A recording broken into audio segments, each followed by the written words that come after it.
बिस्मिल्लाहिर्रहमानिर्रहीम। अस्सलाम वालेकुम। स्टेट क्राफ्ट से मोहम्मद बीन आपके सामने हूँ। व्यूअर्स, रावलपिंडी रिंग रोड के मुतालिक अपडेट्स और इन्फॉर्मेशन आपके साथ शेयर करते रहे हैं। इसके अलावा रियल एस्टेट के मुतालिक जो अथेंटिक और ऐसे प्रोजेक्ट्स हैं जिनमें इन्वेस्टमेंट से आपको फायदा हो सकता है, उनके मुतालिक डिटेल्स और अपडेट्स आपके साथ शेयर करते रहे हैं। रावलपिंडी रिंग रोड की बहुत सारी वीडियोस अपलोड की, उन पे आप लोगों ने बहुत अप्रिशिएट किया, उसके लिए मैं सबसे पहले आपका शुक्रगुजार हूँ। रावलपिंडी रिंग रोड के नाम पे बहुत सारी हाउसिंग सोसाइटीज ने अपना मंजन भेजा। हमने रावलपिंडी रिंग रोड की डेवलपमेंट तो आपको बताई कि जी इस वक्त यहाँ पे इतना काम हो चुका है, इतनी इस वक्त आगे डेवलपमेंट रहती है और ये काम कब तक कंप्लीट होगा। अभी लास्ट वीडियो में भी काफी सारी डिटेल्ड इन्फॉर्मेशन आपको दी। बांट इंटरचेंज से जो आपकी स्टार्टिंग पॉइंट है वहां पे इस वक्त जो काम हो रहा था उसके मुतालिक डिटेल्स आपको बताई। अब बहुत सारे लोगों के कुछ क्वेश्चंस ऐसे कि जिनके लिए वीडियो बनाना जरूरी था, इंडिविजुअली सबको जवाब देना पॉसिबल नहीं होता था, तो उसके लिए सोचा कि आज आपको एक अच्छी सी वीडियो बना के अपडेट किया जाए। रावलपिंडी रिंग रोड के नाम पे बहुत सारी हाउसिंग सोसाइटीज ने अपनी प्रोडक्ट बेची, अपनी प्रोडक्ट का बहुत ज्यादा प्रचार किया। फॉर एग्जाम्पल कि बहुत सारी ऐसी हाउसिंग सोसाइटीज हैं जिनका मानना या जिनका कहना यह है कि हम रावलपिंडी रिंग रोड के ऊपर आ रहे हैं और हमारे रावलपिंडी रिंग रोड के ओपन होने से बहुत अच्छे रिजल्ट्स आ जाएंगे, हमारे प्रोडक्ट में बहुत जान आ जाएगी, या फिर ये कि ये एरिया आबाद हो जाएगा। तो सबसे पहली बात कि रावलपिंडी रिंग रोड एक कंट्रोल्ड एक्सेस रोड है। ये ऐसी रोड नहीं है कि जिसका जहां से दिल करेगा, लाइक जीटी रोड, कि कहीं पे भी किसी भी हाउसिंग सोसाइटी का गेट आ सकता है या कहीं पे भी कोई भी बंदा वहां पे रोड निकाल के जीटी रोड पे आ सकता है। रावलपिंडी रिंग रोड में ऐसा नहीं होगा। उसके प्रॉपर इंटरचेंजेस हैं, वहां से ही आप इन और आउट हो सकते हैं। उसके अलावा बाकी सारे के सारी रिंग रोड कॉर्डन ऑफ हुई भी होगी। अब फॉर एग्जांपल कि पहला इंटरचेंज बांट है और दूसरा चकबेली रोड का इंटरचेंज है। इन दोनों के दरमियान में अगर 10 से 12 किलोमीटर का डिस्टेंस है, तो दरमियान में अगर कोई हाउसिंग सोसाइटी ये क्लेम करे कि जी हम बिल्कुल रिंग रोड के ऊपर आ रहे हैं, तो उससे लोगों को तो कोई फायदा नहीं है। वो रिंग रोड को देख जरूर सकेंगे वहां से, लेकिन वहां से उनको एक्सेस या वहां से उनको रास्ता नहीं मिलेगा।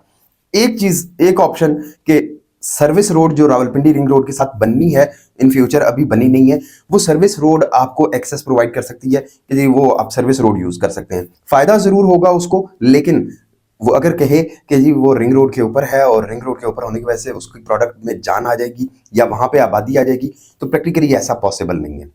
अब मैंने आज तक कभी किसी वीडियो में किसी हाउसिंग सोसाइटी को बुरा नहीं कहा, वो सिर्फ इस वजह से कि हर जगह पे किसी ना किसी बंदे की कोई ना कोई ऐसी इन्वेस्टमेंट जरूर होती है कि जो उसने बड़ी मेहनत से पैसा कमा के वहां पे इन्वेस्टमेंट की होती है।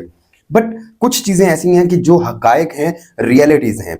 फॉर एग्जाम्पल मैं नाम लूंगा बड़ी बड़ी हाउसिंग सोसाइटीज का कि जिनको मैं खुद समझता हूं कि माशाल्लाह उनके पास लैंड भी बहुत ज्यादा है, वो डेवलपमेंट भी कर रहे हैं और उनकी प्रोडक्ट में आने वाले टाइम पे फायदा भी होगा।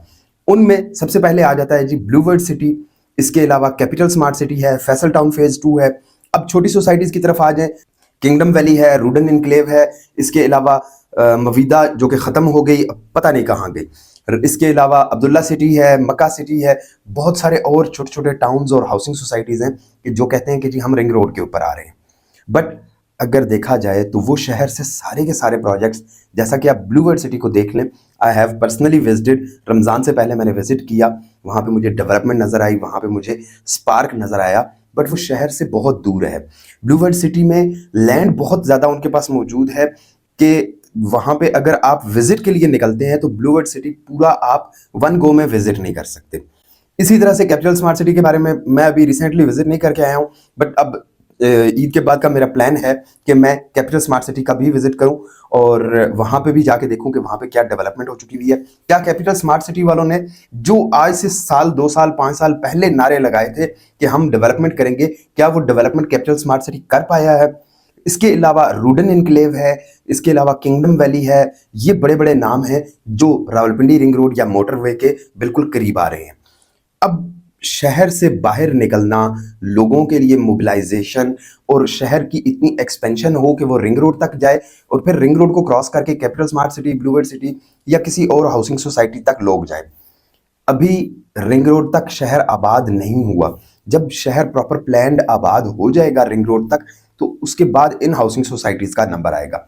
फिर इन हाउसिंग सोसाइटीज को ये सोचा जा सकता है कि रावलपिंडी रिंग रोड की वजह से बेनिफिट मिलेगा। स्पेसिफिकली अगर चक्री रोड की बात की जाए या अडियाला रोड की बात की जाए, तो चक्री रोड पे अगर कैपिटल स्मार्ट सिटी या ब्लूवर्ड सिटी या और कोई भी हाउसिंग सोसाइटी है, तो क्या वो सदर आने के लिए या 0 पॉइंट पहुंचने के लिए 8 से 10 किलोमीटर या 20 किलोमीटर का डिस्टेंस है?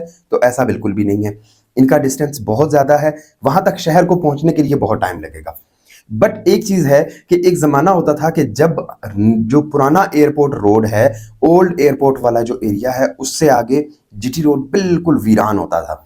ना यहाँ पे जुडिशनल कॉलोनी होती थी, ना यहाँ पे एयरपोर्ट हाउसिंग सोसाइटी थी, गुलबर्ग नहीं था, PWD, Pakistan town, Korang town, समा गार्डन, सीबीआर टाउन, ये सारी की सारी सोसाइटीज़, बहरिया टाउन, ये सारी की सारा जो बेल्ट है, ये पिछले 15 से 20 साल में आबाद हुआ। ये 20 साल में डेवलप होके इस वक्त इंतहाई थिकली पॉपुलेटेड एरिया है। टी चौक शहर से बहुत बाहर कंसिडर होता था। मुझे बहुत अच्छी तरह से याद है कि हम लोग जब रावलपिंडी जाते थे तो टी चौक से आगे वाली जो रोड थी काक पुल तक की, वो रोड इतनी ज़्यादा ख़राब होती थी और वो हर वक्त ख़राब रहती थी। यहाँ पे उसकी डेवलपमेंट का काम हुआ, यहाँ पे उसका इंफ्रास्ट्रक्चर बना और साथ ही क्या हुआ कि बार बार स्लोप में होने की वजह से ट्रकों की ब्रेक्स और हैवी गाड़ियों की ब्रेक्स लग लग के वो रोड बैठ जाती थी। फिर उसके बाद एक टाइम ऐसा आया कि फिर वो रोड भी प्रॉपर कंक्रीट की बनी और उसके बाद आगे स्टेप बाय स्टेप इस एरिया में डेवलपमेंट होती गई। इस वक्त सबसे जो बेस्ट पॉइंट है वो DHA2 है, DHA3 है, DHA5 है, जहाँ पे इस वक्त लोग बहुत तेज़ी से पेनिट्रेट कर रहे हैं, वहाँ पे बहुत तेज़ी से लोग आबादकारी की तरफ जा रहे हैं। टी चौक के बाद अब आगे जो अगला नंबर है वो है रावलपिंडी रिंग रोड तक, जो बांट इंटरचेंज है वहाँ तक का। वो इस तरह से कि टी चौक से आगे DHA3 का और DHA5 के 2-3 गेट्स आ चुके। इसके अलावा DHA7 को भी एक एक्सेस एक्सपेक्टेड है कि DHA7 को भी जीटी रोड से एक नई एक्सेस मिलने वाली है। जी, कलर सईदा रोड पे उनका गेट मौजूद है, बट वो कलर सईदा रोड के बजाय अब जीटी रोड से भी एक एक्सेस लेने लगे हैं।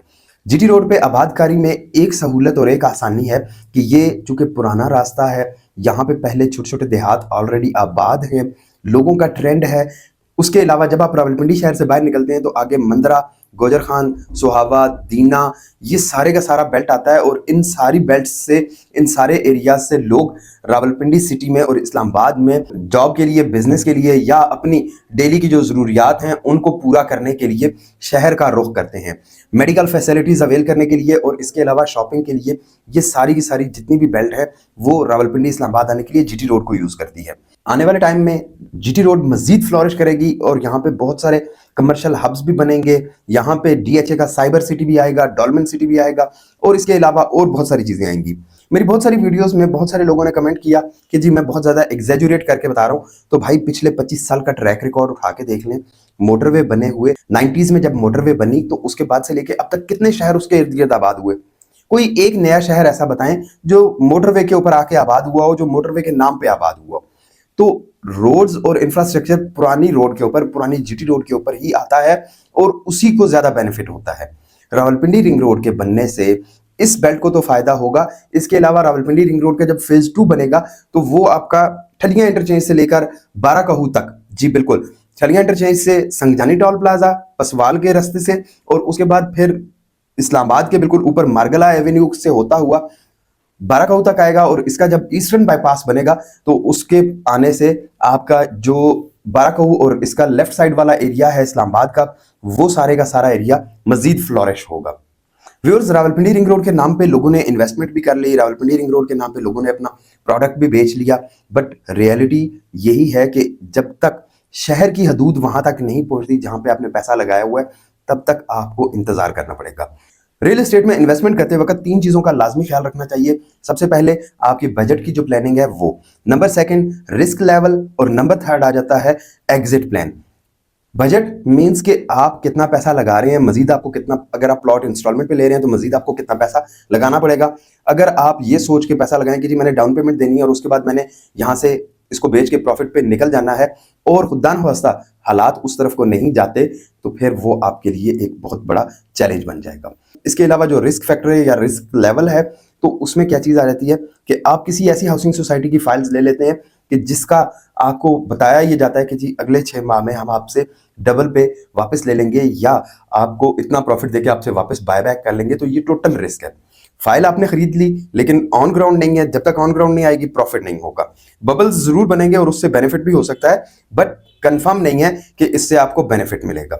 तीसरे नंबर पे आया था एग्जिट प्लान, कि फॉर एग्जांपल कि अगर आपका बजट कोलैप्स करता है, खुदा ना खास्ता जो आपने टारगेट अचीव करना है वो आप अचीव नहीं कर सकते। फॉर एग्जांपल बहुत सारी हाउसिंग सोसाइटीज ने, जिसमें मेट्रो सिटी भी शामिल है, पार्कव्यू सिटी भी शामिल है, कैपिटल स्मार्ट सिटी भी, ब्लू वर्ल्ड सिटी भी, इन सब ने डेवलपमेंट चार्जेस लगाए तो अब लोगों का एक बजट जो सेट हुआ था उससे वो रेट्स ऊपर चले गए, लोगों के लिए प्रॉब्लम बनी, लोगों को मुश्किलात का सामना करना पड़ा, एग्जिट प्लान कोई नहीं था। अब बड़े बड़े प्रोजेक्ट्स हैं जैसे ब्लू वर्ल्ड सिटी है या मेट्रो सिटी है या कैपिटल स्मार्ट सिटी, इनमें जब आप पैसा लगा रहे हैं तो आपको ये अंदाजा होना चाहिए कि इनसे एग्जिट के लिए आपको कम से कम 10 से 15 साल चाहिए हैं। वहां पे आबादी आएगी, उसकी मार्केट स्टेबल होगी, आपका प्लॉट नंबर अलॉट हुआ वो होगा, आपका प्लॉट ऑन ग्राउंड होगा, उसके इर्द गिर्द घर बन रहे होंगे, तो फिर आपके रेट्स बेहतर हो जाएंगे। अब बहुत सारी ऐसी हाउसिंग सोसाइटीज हैं, for example PAC housing society या और इस किस्म की छोटी छोटी हाउसिंग सोसाइटीज हैं, वहां पे रेट पिछले 20 साल में मतलब 2000 से पहले बहुत थोड़े थोड़े करके इंक्रीज हो रहे थे, लेकिन 2020 से लेके 2026 तक में उनकी प्राइसेस बहुत तेजी से ऊपर गई। उसमें बहुत सारे फैक्टर्स हैं। वहां पे सोसाइटीज के अंदर ऐसी कोई क्वालिटी नहीं थी, बट उसकी जो सराउंडिंग्स थी या उसके इर्द गिर्द की जो मार्केट वैल्यू थी वो इंक्रीज हुई जीटी रोड की वजह से, रिंग रोड की वजह से, और इर्द गिर्द आने वाली जो अपॉर्चुनिटीज थी या और जो आने वाली फैसिलिटीज थी उन फैसिलिटीज की वजह से। हाउसिंग सोसाइटीज का इंफ्रास्ट्रक्चर बहुत ही बुरा, बट फिर भी उनकी प्राइसेस ऊपर जा रही हैं। किस वजह से? कि वहां पे ऑन ग्राउंड चीज मौजूद है। लेकिन लोग ये सोचते हैं कि जी 80s में मेरे दादा ने फलानी जगह पे लैंड ली थी, आज वो इतने करोड़ की है। तो आप ऐसी जगह पे पैसा लगाएं जहां पे आपको पता हो कि अगले 5 से 10 साल में आपको एग्जिट मिलता है। व्यूअर्स, रावलपिंडी रिंग रोड के मुतालिक अपडेट्स और इन्फॉर्मेशन आपके साथ शेयर करते रहेंगे। इसके अलावा इस्लामाबाद लूप या रावलपिंडी रिंग रोड का जो फेज 2 है, आने वाली वीडियोस में उसके मुतालिक भी इन्फॉर्मेशन आपके साथ शेयर करते रहेंगे। चैनल को सब्सक्राइब कर लें, वीडियोस को लाइक कर दिया करें और एक अच्छा सा कमेंट कर दिया करें। फिर मुलाकात होती है एक अच्छी सी वीडियो में, तब तक के लिए अल्लाह हाफिज। चैनल को सब्सक्राइब करना और वीडियोस को लाइक करना ना भूलिएगा। शुक्रिया।